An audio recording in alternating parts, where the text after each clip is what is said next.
vai à segunda fase com jurados leigos e se confirma uma condenação. Poderíamos estar, e com certeza estamos, com o caso de um preso condenado inocente. Inocente. Por quê? Porque não estamos atentando para o Código de Processo Civil.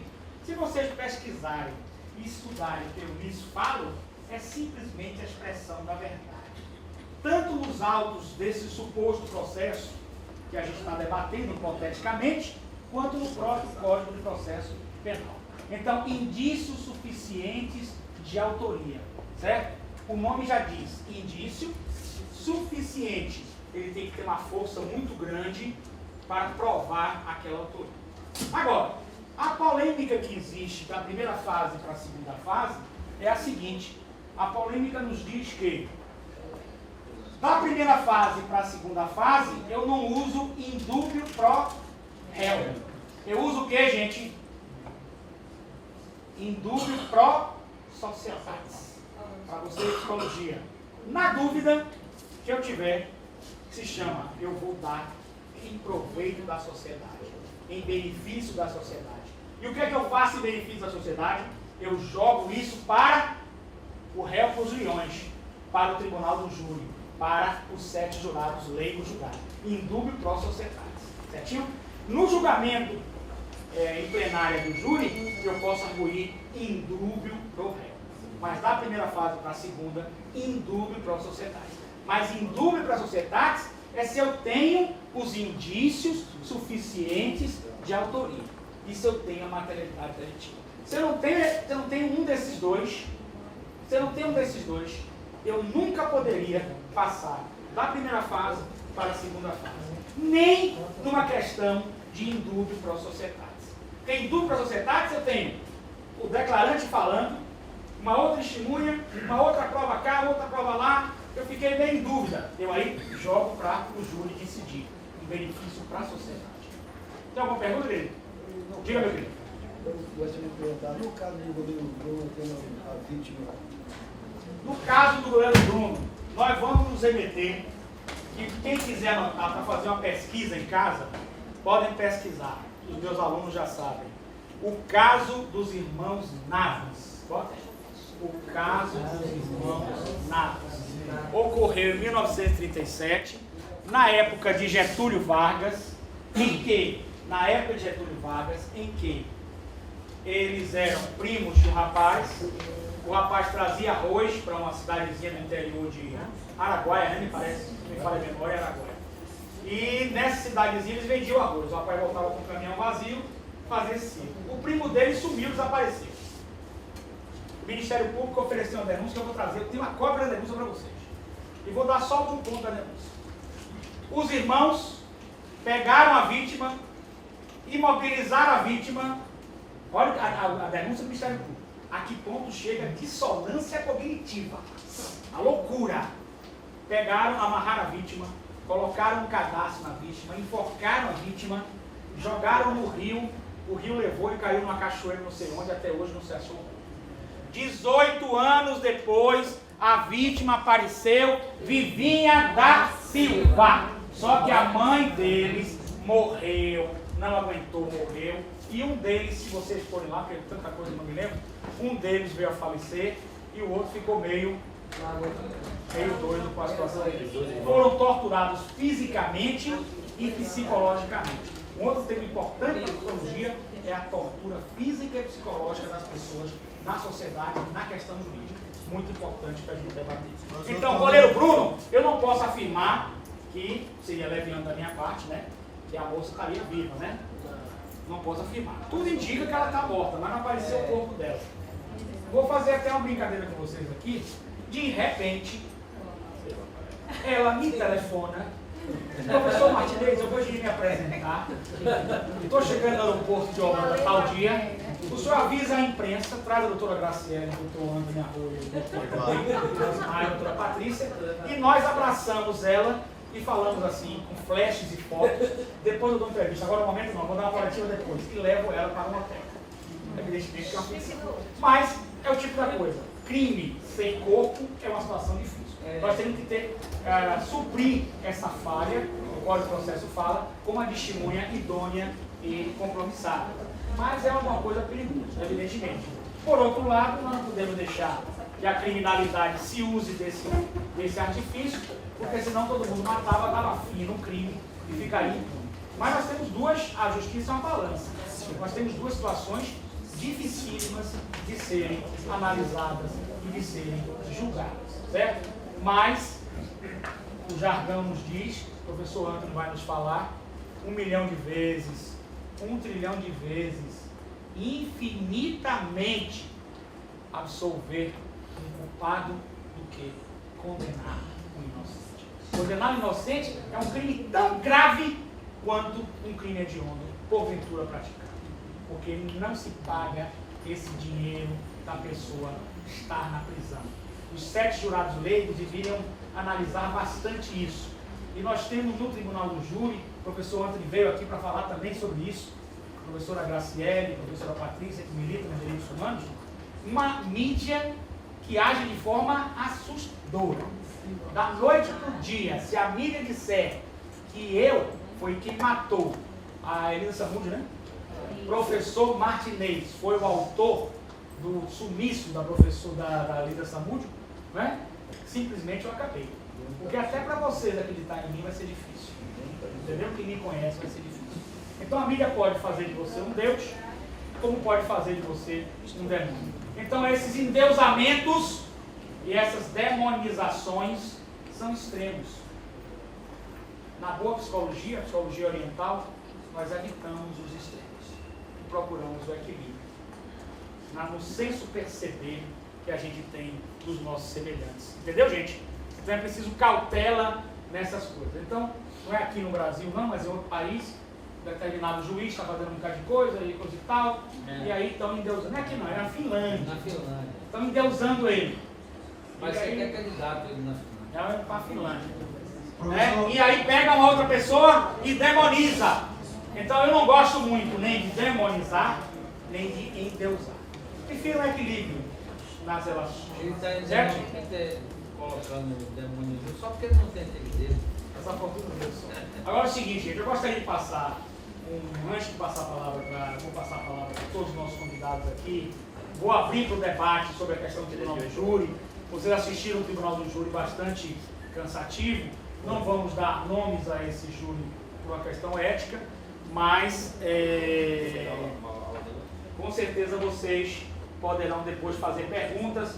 Eu vou passar para o Dr. Antônio, ele vai falar sobre a questão da oratória, excelente profissional ligado a mim. Gente, eu gostaria de passar alguns minutos aqui. Eu sei que esse é um período muito curto, é um período rico, porque nós estamos aqui. Eu não poderia deixar de passar a palavra.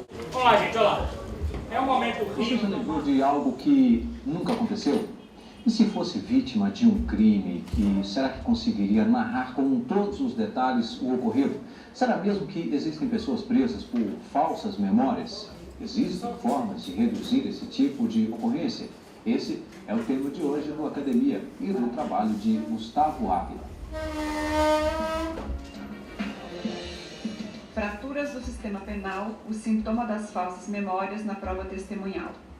Tese de doutorado, apresentada ao Programa de Pós-Graduação em Ciências Criminais da Faculdade de Direito da Pontifícia Universidade Católica do Rio Grande do Sul, como requisito parcial para obtenção do grau de doutor em Ciências Criminais. O autor, Gustavo Ávila. E recebemos aqui no programa de hoje para debater este estudo Maurício Maranhão. Ele é advogado penalista e também o psicólogo jurídico Fernando de Jesus, doutor em psicologia criminal e perito criminal federal. Quero aqui agradecer pela presença, doutor Fernando, doutor Maurício, muito obrigado pela presença. E nós vamos agora conferir um resumo deste estudo. O trabalho busca discutir as falsas memórias da testemunha não só no processo penal, como também uma perspectiva mais ampla, em todo o sistema penal. A pesquisa parte de uma perspectiva interdisciplinar, ou seja, a partir de diálogos com a psicologia, neurociências e filosofia. Então, Gustavo Ávila, primeiro, obrigado pela presença, parabéns pelo trabalho. Eu gostaria que você já falasse da metodologia. Bem, trabalhamos na nossa tese com uma ideia interdisciplinar, ou seja, que nós precisamos de mais, para além das regras jurídicas, para poder avaliar um fenômeno complexo, que é o das falsas memórias. Estudar o cérebro humano é um desafio muito grande, não só para as neurociências, como também para a psicologia, e a maneira como nós aprendemos o que nós experienciamos, né, a forma como nós podemos trazer para dentro do inquérito policial, por exemplo, para dentro do processo penal, o que nós vimos numa cena de crime, é algo fundamental, né, para podermos deslindar, afinal de contas, o que aconteceu, se é que a gente consegue chegar até o que aconteceu. Então, na metodologia do trabalho, o caminho de pesquisa, nós trabalhamos a partir de uma perspectiva bibliográfica, fizemos uma revisão da psicologia cognitiva, da psicologia do testemunho mais especificamente, e também trabalhamos com uma metodologia de campo. Então, durante 4 meses, fiquei numa delegacia de polícia que trabalhava preponderantemente com homicídios em Porto Alegre, né, a pesquisa foi de março, né, até junho, mais ou menos, né, de 2012, e tentamos avaliar de que forma as perguntas eram realizadas e se essas perguntas propiciavam para a testemunha ou para aquela pessoa que acompanhou aquele evento criminoso, que ela entregasse a versão que ela viu e não a versão que o entrevistador já formulou, né, sobre aquele evento. Então, essa metodologia, uma pesquisa qualitativa, uma observação de campo, tecnicamente falando, serviu justamente para tentar trazer para dentro dos trabalhos, né, jurídicos, e essa é uma característica do programa de pós-graduação em Ciências Criminais, essa ideia da realidade prática, da realidade empírica, poder discutir justamente com esses dados, com esses achados, essas pesquisas que já existiam da literatura comparada. Bem, o Dr. Gustavo, ele destacou para a gente 3 obras que ele considera de destaque, claro que é uma biografia bastante vasta, né? Além desses 4 meses em campo, e nós vamos conferir quais são essas obras agora. Direito e Razão, de Luigi Ferrajoli, editorial Trota. Falsas Memórias, de Lili Stein Colaboradores, editora Artes Médicas. Os Limites da Dor, de Nils Christie, editora Fundo de Cultura Econômica. Então, Gustavo, como cada uma dessas obras contribuiu para a elaboração do seu estudo? Bem, todas elas têm uma determinada contribuição para a obra em vários momentos. Eu acabei dividindo essas 3 justamente para tentar demonstrar dentro do meu marco teórico e ao longo do 1º, 2º e 3º capítulo, não foi à toa, né, inclusive a ordem escolhida, como elas podem repercutir para discutir falsas memórias. O Direito e Razão, do Ferrajoli, é um clássico, a gente já pode dizer, né, um clássico contemporâneo, porque efetivamente influenciou sobremaneira a forma como nós trabalhamos o direito penal e o processo penal no Brasil hoje.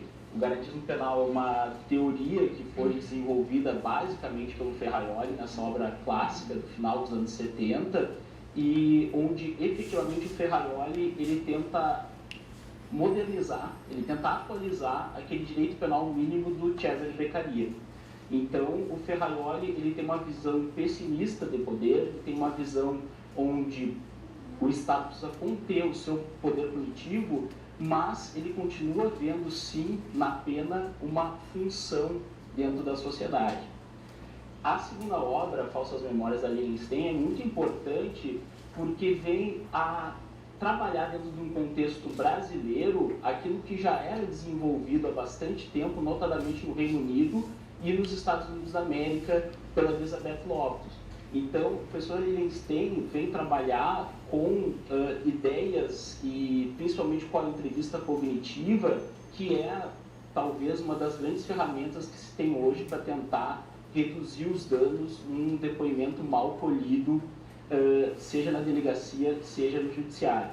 E por último, Os Limites da Dor, do Nils Christie, é uma obra fundamental para discutir o abolicionismo penal, que é um dos marcos teóricos da tese e que vem justamente a denunciar toda a falácia do sistema penal ao longo de tantos séculos.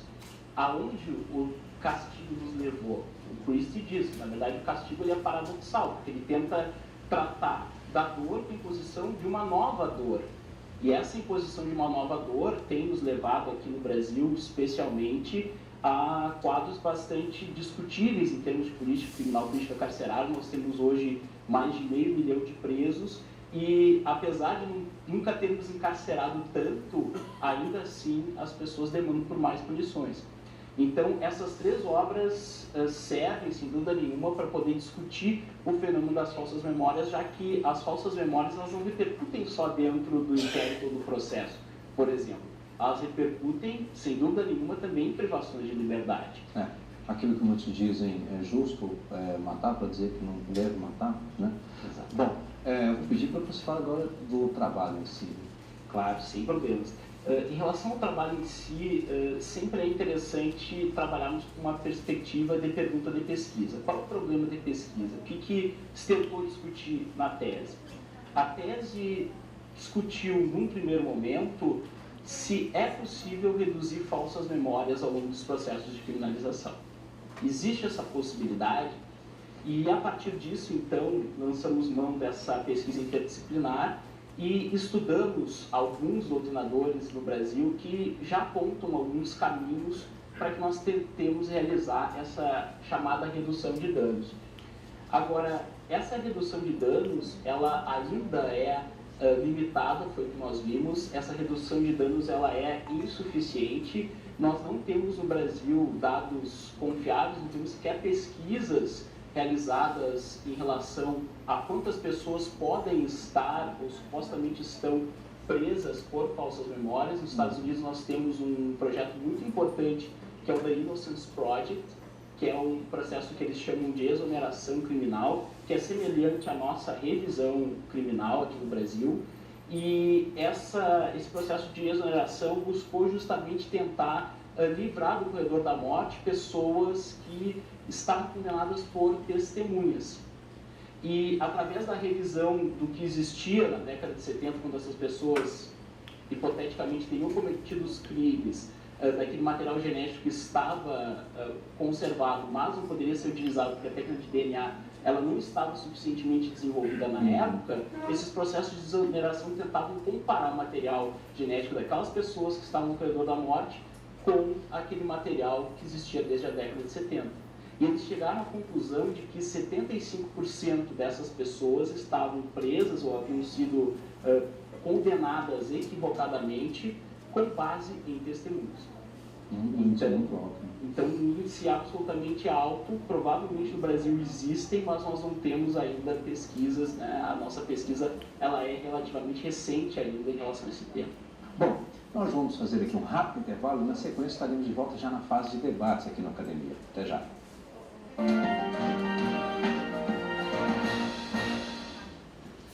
Na Academia de hoje estamos falando dos sintomas das falsas memórias na prova testemunhal. O estudo, uma tese, é do Dr. Gustavo Ávila. Mas já nós vamos iniciar o debate, mas antes vamos conhecer algumas teses e dissertações que estão disponíveis no mercado editorial. Eu desenvolvo diretamente com trabalhos sociais, com ONGs. A doutora Patrícia daqui também vai falar sobre o aspecto humanista. Para meus alunos, eu trabalho também na OAB, nas prerrogativas. Eu sou advogada, sou defensora, militante das prerrogativas nossas, dos advogados.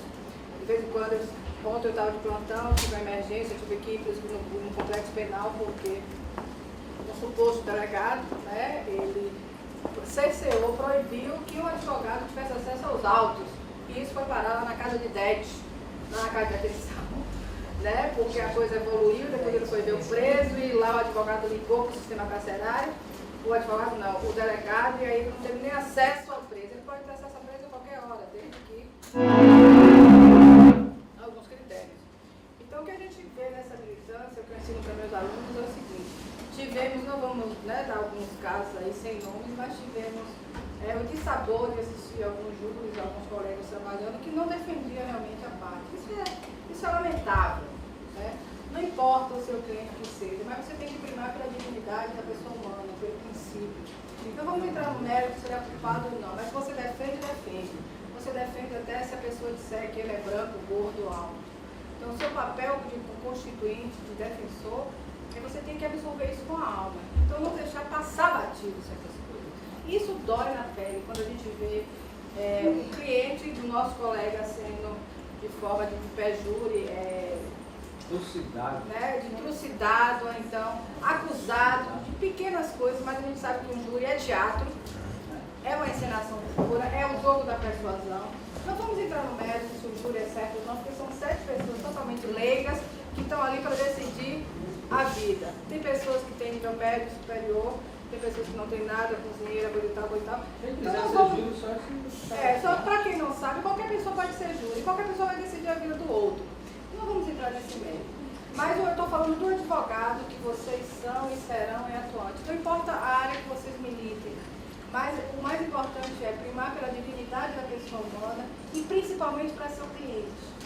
Eu sou advogada consumerista, defendo o consumidor, o advogado à parte mandou meu cliente calar a boca. Eu digo, excelência, data vênia. Então está dizendo que ou você cala a boca ou ele quebra todo aqui. Mas eu não disse isso, manda meu cliente calar a boca. Imagina, que situação. Eu disse, meu colega, não sei de que faculdade você veio, mas eu sei que educação doméstica você não tem. O nível foi assim, entendeu? Assim mesmo. Não permito que o senhor mande meu cliente calar a boca. Doutor, onde nós estamos? Aí eu digo, ele falou sem sentir, foi um ato falho. Mas eu senti. Quando ele percebeu, ele era branco e ficou mais amarelo ainda. Entendeu? Não clamou das perguntas. Então é isso que eu quero que vocês exprimem, é isso que eu ensino para meus alunos. E se você está defendendo, não importa o delito que ele cometeu, você tem que defender mesmo, você tem que estar ligado, quando está todo mundo ligado. Para se ele disser isso da camisa azul do seu cliente, você tem que defender, você tem que primar pela dignidade da pessoa humana. Não estou acusando se ele cometeu isso ou aquilo. Detesto penal, jamais queria para essa área, mas eu primo pela dignidade da pessoa humana. Nas prerrogativas da OAB, a qual eu trabalho, a gente vê muitos colegas sendo injustiçados. Vocês têm que saber seus direitos como advogado. Para se impor na mesa de audiência, para se impor em uma vara, para se impor em uma tribuna. Isso é importante. A gente está com um projeto na OAB, que é do jovem advogado, para dar cursos para os advogados, para saber como eles devem se comportar. Porque o começo de qualquer profissão, a gente fica, né? Será que eu posso? Será que eu não posso estar lá? Eu estou aqui. Tem nada, não, amor. Você é juiz, é aqui, promotor é aqui, ó. É nivelado. Ele tem a obrigação de lhe atender. Agora, para isso, você precisa se impor linda e maravilhosa. Então, cala a boca. Aqui, cala a boca na minha cara. Que situação. Minha vontade era disso, né?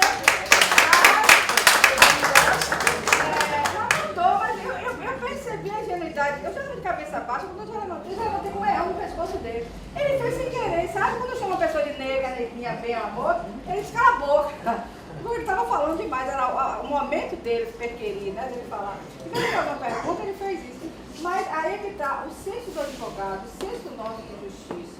Não vou dizer se meu cliente estava certo ou errado, mas é meu cliente. Ele não falou, não cabia a ele, então educadamente já foi assim, ó, detonando. Já fui para a educação doméstica, já saí da faculdade, já fui para a educação da mãe dele. Aí ele falou, não, doutora, desculpa, eu não desculpo não, mas tudo bem, segue o feio. Desculpa, não desculpo não. Desculpa, não tem que estar aqui desculpando para a execução do cargo?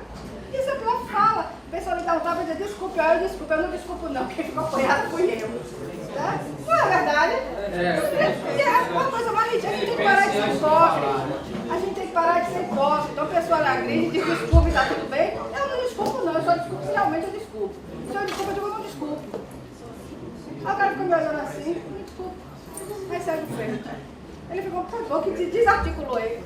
Mas é isso que eu primo por vocês, né, colega? É isso que eu primo pela dignidade da pessoa humana. Você tem que defender o seu cliente, você tem que defender o seu direito. A gente só defende o direito quando a gente conhece.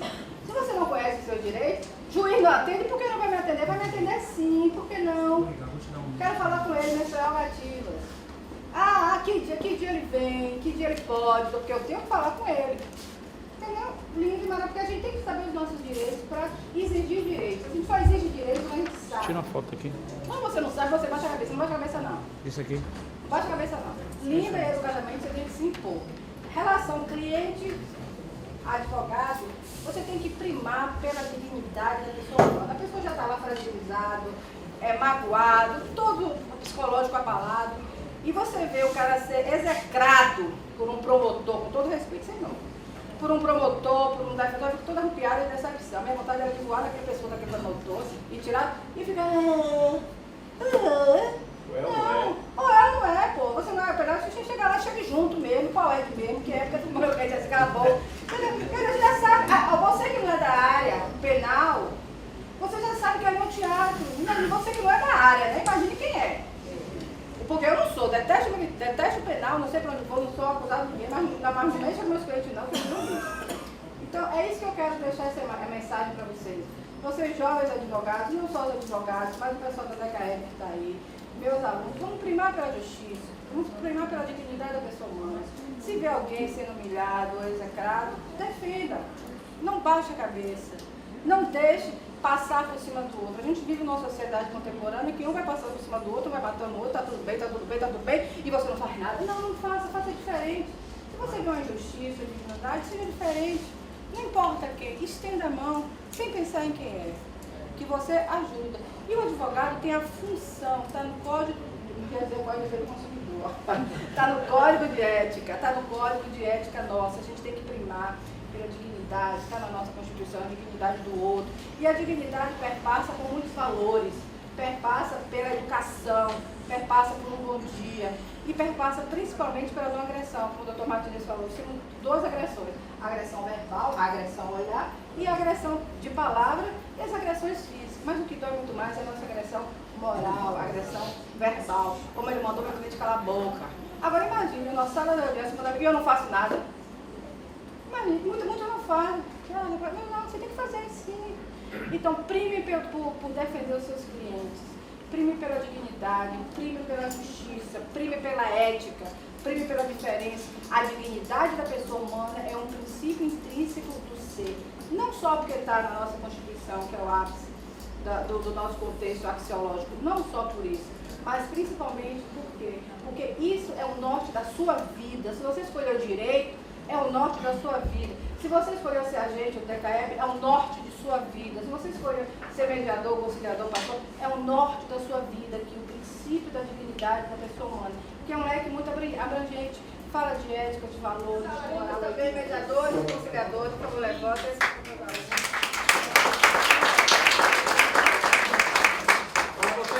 não pode sair. Você não fica. Estou já com reuniões com ela, já temos bastante encaminhamento, que vai sair, vamos tentar os ofícios, né? Justamente para a penitenciária, justamente para os órgãos, para que os alunos possam visitar. Uma fundação chamada DKEB, que trabalha com socioeducativo com crianças e adolescentes, em busca de resgatar, né, os nossos adolescentes, que se nós observarmos hoje, os adolescentes estão sendo cefados muito cedo. Se vocês observarem hoje num cemitério, tem mais cova de adolescentes do que de pessoas com mais idades. Então nós estamos com esse projeto, já recebemos utilidade pública municipal e saiu essa semana a estadual. Ótimo. E quando sai a estadual, a federal sai automaticamente. Então nós estamos com esse projeto em resgate às crianças e adolescentes das drogas, combate ao tráfico de pessoas, que hoje em dia a população não foca muito no tráfico de pessoas, mas existe aqui em Salvador, certo? Via marítima, federal, via federal, aeroporto não muito, porque tem aquela fiscalização mais rígida, mas existe. Vocês acham normal uma pessoa no banco do carona, dormindo, atravessando um ferryboat? Não acham normal? Não acham? Pode ser um tráfico, pode estar acontecendo um tráfico de pessoas ali. E acontece com as adolescentes que têm hoje sonhos de ser modelos, de trabalhar fora do país, com proposta de trabalho, quando chega do outro lado, seu passaporte é retido e você fica refém. Né? Fica presa mesmo e aí por diante. E todo o nosso trabalho é com direitos humanos, salvar vidas, respeitar os nossos colegas, respeitar o próximo, nossos pais. As pessoas pensam que a educação vem da escola, não é, é de casa. Se você tem o costume de botar o pé em cima da cadeira, você bota em qualquer lugar. Não é assim? Então a gente tem esse trabalho, esse projeto. O professor Martinez está aqui conosco, agora está lá abraçando esse trabalho conosco. Estamos trabalhando em foco de resgatar essas pessoas que estão precisando de resgate. Estamos com um projeto também do CCAA com Sim, Meu Primeiro Emprego, para crianças e adolescentes de 14 a 21 anos. Tá? Se apresenta na Fundação DKEB, faz o cadastro no 5 CCAA e a pessoa que está desempregada pode conseguir um trabalho no período de 15 a 20 dias. Quem quiser ter mais informações, é só ir lá no DKE, a doutora Graciela já passou todas as informações aqui, não tem mais o que falar. Tá certo? Aqui em frente ao Banco do Brasil, edifício Joaquim Barreto de Araújo. Anote meu telefone. Agora, pelo amor de Deus, não fala comigo no zap de madrugada, não. Que eu não respondo. Porque só Jesus. 8771-6252. Estamos no curso 8771-6252. É o zap também, certo? Estamos com turma aberta para curso de conciliação e mediação, que tiver interesse. A professora é a doutora Graciela, que acabou de sair daqui. Meu nome é Patrícia. Tá? Muito obrigada, professor Martinez.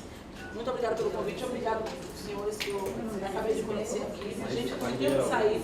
Só vou levar 2 pessoas comigo. Posso, Martinez? Posso, doutor? Uma, não é melhor uma não? Só... Não, eu vou levar 2. Meu marido e meu colega, que a gente está tudo junto para fazer o que temos que fazer agora. Marido tem que levar. Marido tem que levar. Edifício Joaquim Barreto de Araújo. Fica em frente ao Banco do Brasil aqui. Segundo andar. Temos alunos aqui que já vão se formar agora em junho, né? Está aqui que eu trouxe para o Martinez. E a turma que já está iniciando também agora, também, quem quiser participar, estarei lá com braços abertos. Não tem cartão não? Conversa comigo, que a gente ajeita tudo, tá? Um abraço. Vamos lá. Agora eu quero passar, qualquer semelhança é mera coincidência, tá? Por favor. Quero passar então para o professor Antônio Arroio, com a salva de palmas.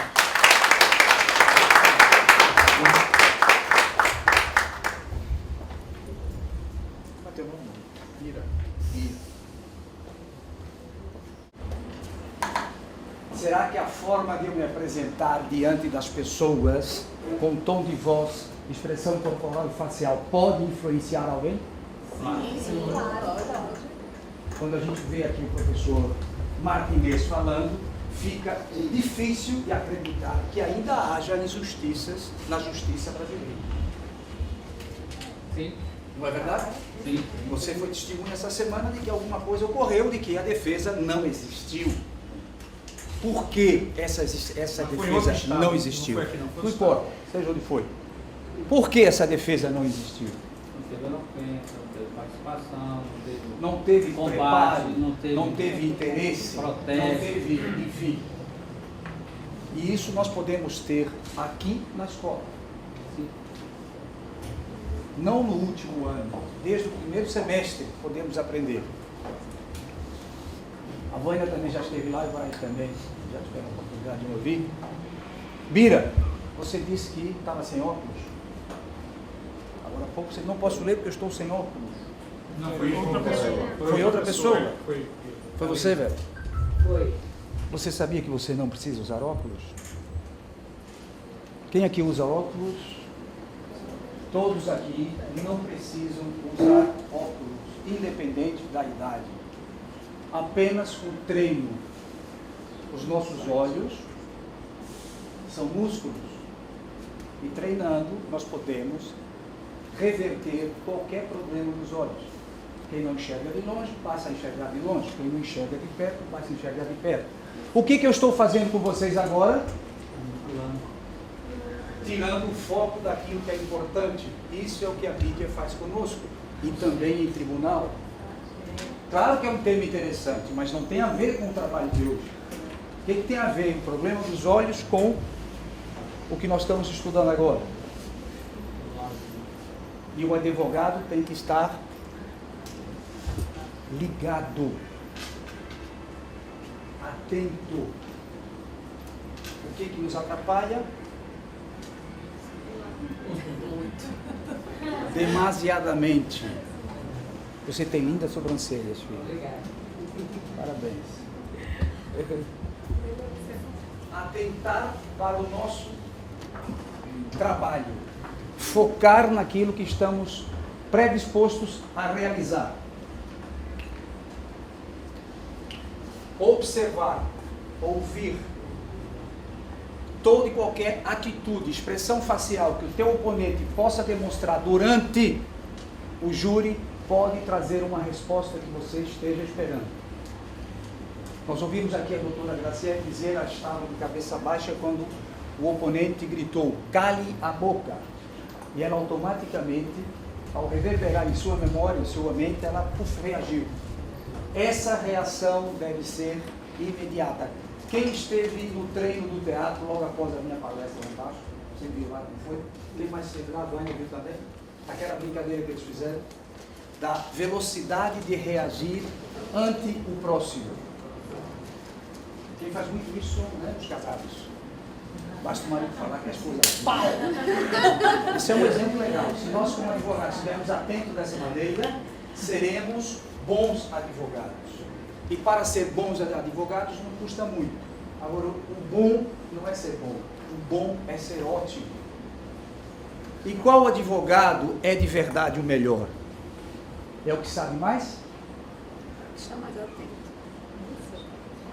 É o que se expressa melhor. É o que vem à frente melhor. É aquele que se expressa como nosso colega, amigo Martinez.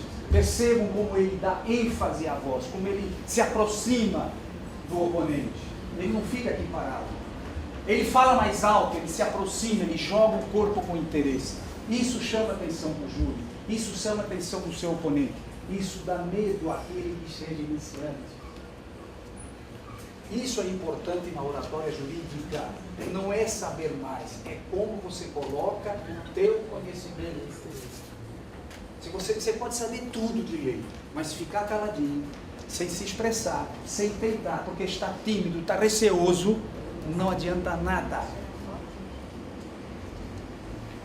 E o curso que nós ministramos de oratória, que é oratória jurídica também, nos leva a refletir sobre essas atitudes, sobre esse comportamento, fazendo com que a gente faça desse estudo um hábito. A professora Graciele falou também, se eu trago da minha casa o hábito de colocar o pé em cima da carteira, eu vou fazer isso em qualquer lugar. Aliás, hábitos, falei naquele dia, cuidado com os hábitos. Olha aqui. Muitos fazem isso. Já viram? Você nunca viu ninguém coçando o umbigo? E coçando em outros lugares, já viu? Nossa! E depois faz o quê? Olha para cá, olha para lá e... Cuidado com esses hábitos. São hábitos que nós não queremos ter, mas temos. Então vamos procurar adquirir novos hábitos. Por exemplo, o hábito de estarmos atentos. O hábito de guardar nomes. O hábito de saber, 2 horas depois, retornar ao tema que foi dito lá atrás e não perder o foco. É muito fácil perder o foco. Quantas vezes a gente entra na internet para pesquisar alguma coisa? Estou procurando azul, aí aparece uma cor lilás, linda e maravilhosa, eu clico. Aí outra cor, eu clico. 2 horas depois, eu não sei nada de nada e aquilo que eu queria pesquisar eu já esqueci. Não acontece isso? Foco. Foco. Nós estamos perdendo na nossa trajetória foco. É muito fácil distribuir assuntos e temas que todos gostam de ouvir e perdemos o foco.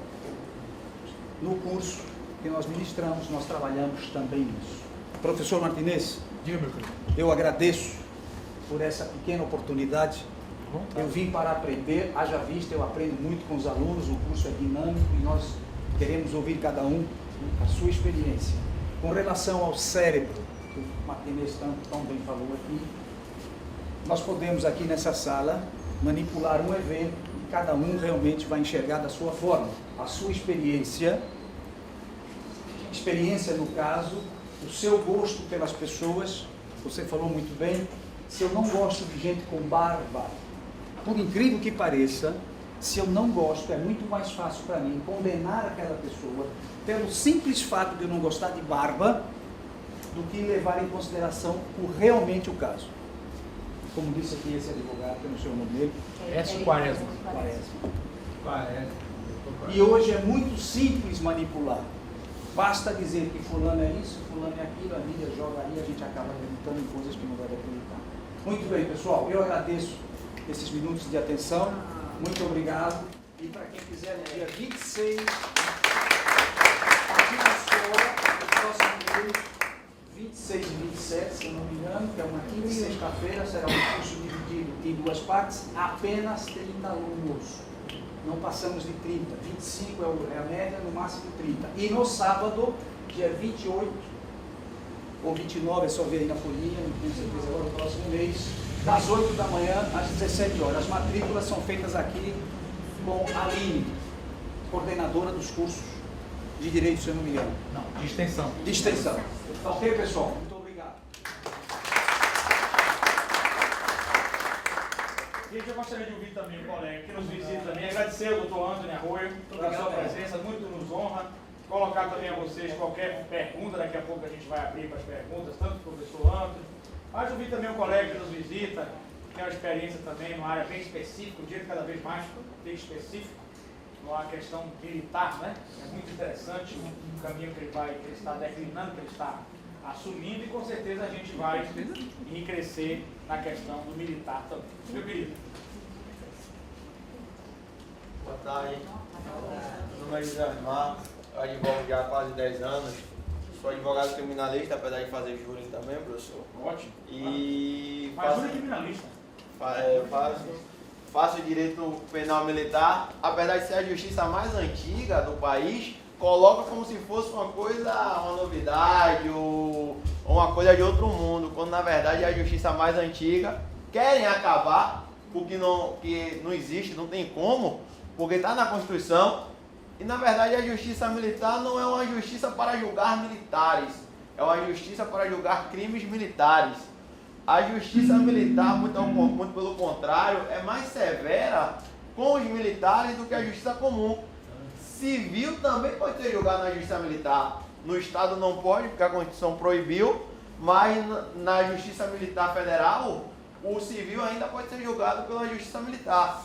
E quando a legislação em 96, depois com a emenda constitucional 45 de 2004, retirou da competência da Justiça Militar e jogou ao júri o militar para ser julgado, deu um tiro no pé. Que o júri absolve muito mais os militares do que a justiça militar. É muito simples. Quando o militar leva a óbito alguém que tem uma ficha corrida extensa, o advogado é só pegar a ficha do acusado, ó, e balança, o júri absolve. Muito mais do que a justiça militar. Porque a justiça militar, querendo ou não, o juiz de direito está preso à lei. Os juízes militares também estão presos à lei, muito mais do que o jurado. Então, a justiça militar é uma justiça a mais antiga do Brasil, é boa, vale a pena. Quem quiser saber mais um pouco, tem na página no Facebook de um promotor de justiça militar da União, Adriano, a página dele é Direito Militar. Eu tenho uma página também no Facebook, que é @Direito Militar Salvador. Eu sempre coloco dicas, sempre coloco caso, e sempre eu estou dando palestra sobre direito militar. Hoje são essas duas páginas no Facebook de Salvador que eu dou conhecimento, que está sempre divulgando a justiça militar. E professor, eu acho muito interessante esse seu tema, a questão da mídia, porque uma coisa é o processo ser público, outra coisa é a publicização que fazem do processo.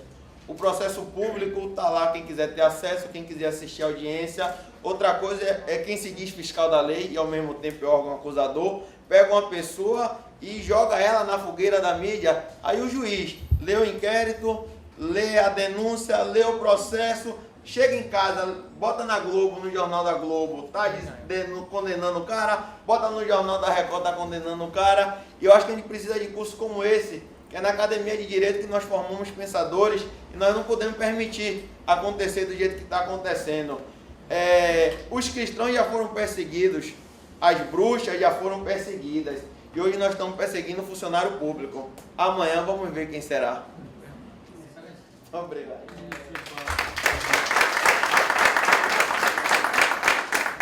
Pessoa que milita nessa área, essa lei ainda está em vigor, 37.65/60, que é a lei de crimes sobre militares. E ele tem um artigo 23, inciso 4, que diz que o militar que comete um crime doloso contra outro militar, ele perde a aposentadoria. Isso aí é no âmbito administrativo. É no âmbito administrativo. Que é diferente do criminal. Isso. Que é diferente do administrativo e disciplinar. Isso. São coisas diferentes. A mesma coisa que você está perguntando a um quem faz administrativo, quem faz administrativo disciplinar, quem faz crime. Na realidade ele vai caminhando para essa água. São coisas diferentes. Sim. Você deve estar falando do conselho de disciplina, o prazo e o conselho de justificação oficial. Isso.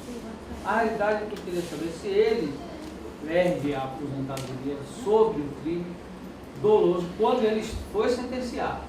Só quando é sentenciado. E ele morreu, não foi sentenciado, ele perde a aposentadoria. Se ele morreu, Sim. existe a extinção da punibilidade. Isso. A extinção da punibilidade.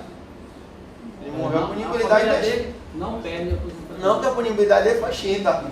E precisa de uma sentença condenatória para isso. Ok. É isso, obrigado. Valeu? Obrigado. Gente, eu vou passar também antes da gente, eu vou passar essa professora muito conceituada a nível de falsas memórias, tá? A gente vou passar essa falsa memória rapidinho aqui, mais uns 10, 15 minutinhos. Vou abrir para perguntas, a gente extrapola um minutinho só para encerrar. Dizer a vocês que nos Estados Unidos, o consultor do júri, que é aquele especializado em fazer consultoria do júri, como sempre nos Estados Unidos, os grandes consultores ganham muito dinheiro. Aqui tem um espaço enorme para a consultoria do júri. Uma construção de visão filosófica, uma construção de uma visão psicológica, antropológica, sociológica, enfim, pericial. Existe uma visão muito grande do consultor do júri.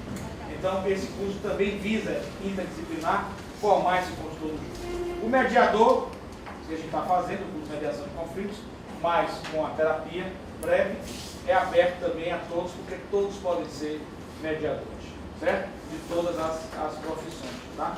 Então não há nenhum impedimento. Para o mediador judicial, é que tem que ter o curso superior completo com 2 anos de formato. Para o mediador extrajudicial, as pessoas maiores e capazes vocês podem ser mediadores sem problema nenhum na esfera extrajudicial. E esses 2 cursos são de formação.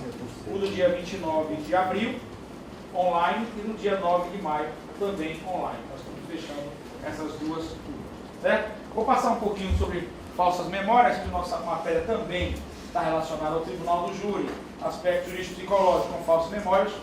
Depois a gente fecha para perguntas que vocês queiram fazer de dúvidas.